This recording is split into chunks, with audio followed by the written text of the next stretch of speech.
అమరావతి పనుల పునః ప్రారంభోత్సవంలో interesting scene అందరినీ ఆకట్టుకుంది. డిప్యూటీ సీఎం పవన్ కళ్యాణ్ ప్రసంగం ముగిశాక ఆయన్ను ప్రధాని మోదీ దగ్గరకు పిలిచారు. చిన్న చాక్లెట్ లాంటిది పవన్ చేతిలో పెట్టారు. దాన్ని తీసుకుని పవన్ నవ్వుకుంటూ వెళ్లి తన స్థానంలో కూర్చున్నారు.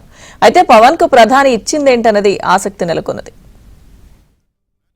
ఇచ్చిన హామీలన్నీ దశల వారీగా బాధ్యతాయుతంగా అమలు చేస్తున్నాం. కేవలం మ్యాచింగ్ గ్రాంట్స్ ఇవ్వని కారణంగా గత ప్రభుత్వం స్ఫూర్తితోటి పరస్పర సహకారంతో పనిచేస్తున్నాం.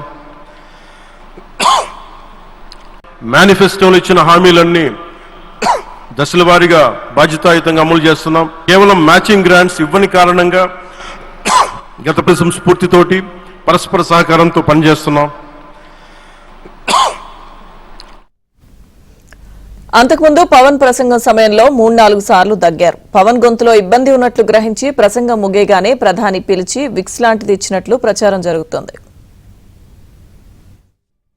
మేనిఫెస్టోలో ఇచ్చిన హామీలన్నీ దశల వారీగా బాధ్యతాయుతంగా అమలు చేస్తున్నాం. కేవలం మ్యాచింగ్ గ్రాంట్స్ ఇవ్వని కారణంగా గత ప్రభుత్వం స్ఫూర్తితోటి పరస్పర సహకారంతో పనిచేస్తున్నాం.